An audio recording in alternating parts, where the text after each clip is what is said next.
Hello everybody, welcome back to another video. This time we're going to be returning to Vorago and covering a few of the special attack rotations which we didn't go over last video. To begin with, a nice and easy one which we've seen a little bit of already, Teamsplit. The mechanics for phase 1 and 2 are exactly the same, so I won't repeat them here. Immediately at the start of phase 3, Vorago will use his Teamsplit special, much like we saw in phase 5 on the other week. Just to go over it again, your character will turn either red or blue, and you'll get a corresponding message popping up above your head and in the chat box, and you need to go and stand in the box on the floor that matches the colour of your character. Once he's done Teamsplit, he will do 3 auto attacks, so you've got a little bit of time to try and hit the boss as hard as you can, and then he will use his Reflect special, so as usual, you need to get off the boss to make sure you don't kill any of your teammates.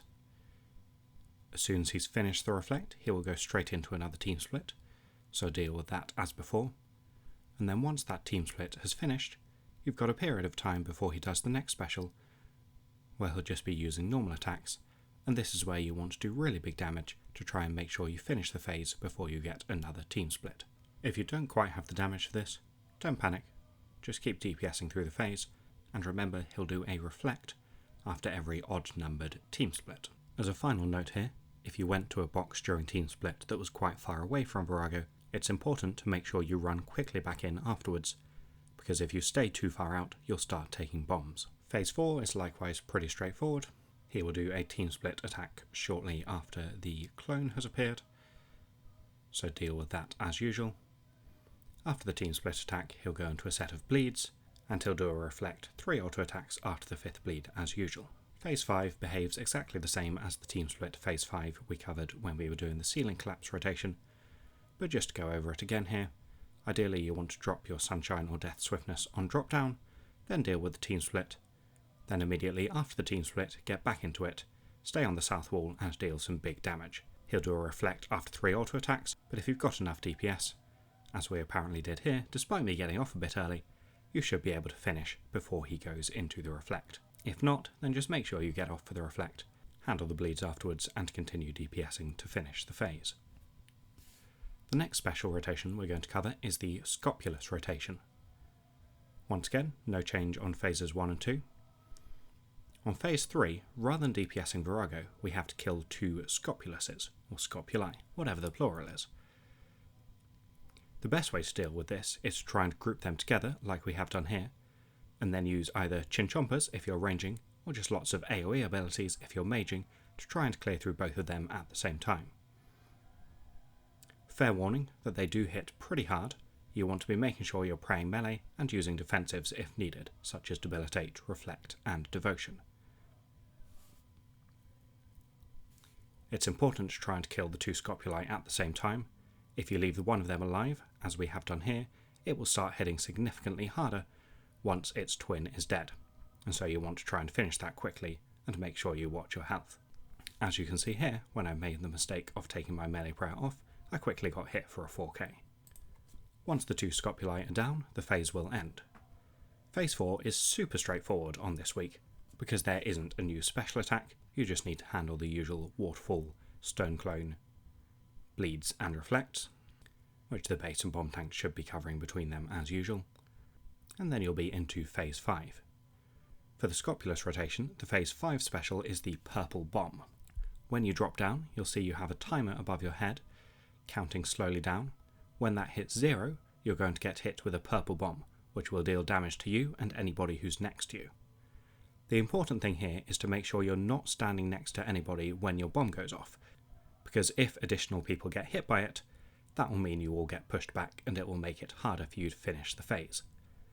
The easiest way to deal with this is for all the DPS pile to go and stand on the south wall on drop down. Stay there until your timer hits around 5 seconds. At that point, run to the north wall, making sure you're staying away from the bomb tank, and stay there until the bomb explodes. There shouldn't be anybody else there at that point, so the bomb should be able to explode, only damaging you and not hitting anyone else. As soon as the bomb has exploded, run back to the south wall and stay there, so that you're not in the way of whoever is dropping the bomb next. 5 auto attacks after the drop down, Vorago will use his Reflect, so make sure you're ready for that and you get off in time. and after that it's back into bleeds, clear them as usual, and continue DPSing Vorago to finish the phase. If you do get another set of purple bombs, just deal with them in exactly the same way as you did the first set. The final rotation that I'm going to cover in this video is The End. Shout out to Sparks Amiga for lending me his footage of this kill, because I wasn't recording when we did it. On drop down into phase 3, Vorago will face one of the four corners of the room and will raise his arms into the air like this. You want to go and stand in the corner of the room that he's facing, because shortly afterwards he will slam his two arms down, and anybody who is not in the quadrant that he is facing will start taking rapid tick damage, which can quickly add up.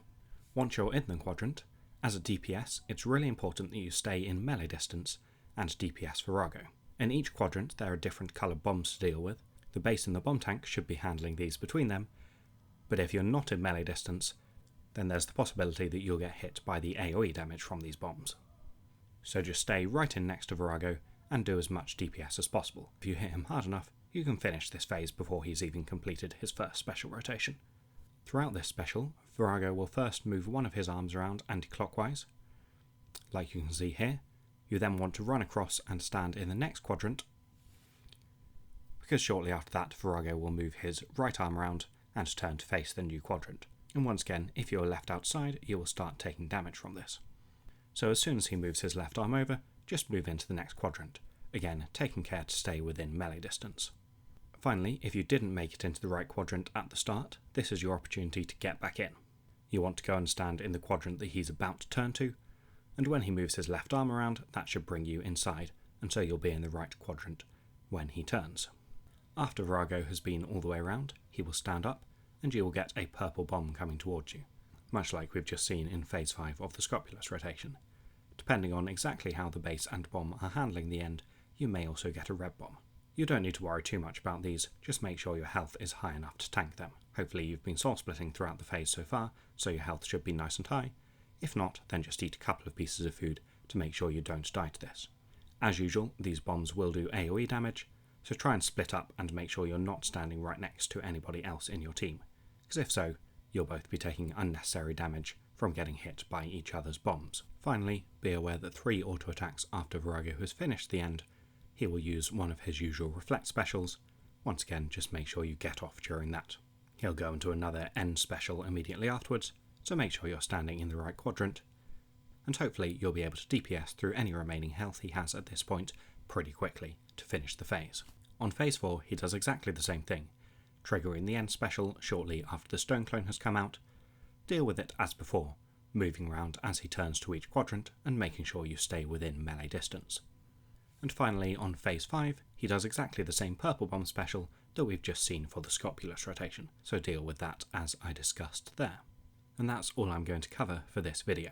Hopefully, between the ceiling collapse guide I did last time and the rotations I've covered here, you should now have the basic knowledge you need to take a DPS role across a number of different Vorago rotations. I'll try and cover the remaining 2 rotations of Vitalis and Green Bomb sometime soon.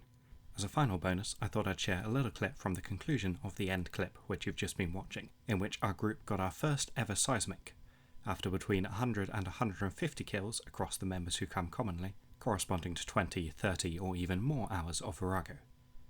As you'll hear, I was a little bit excited by this. Nice. Yes! We did it! We did actually it! won! They exist! That's awesome. Hell yeah, boys. Let's I don't go. believe Reading it. it tonight.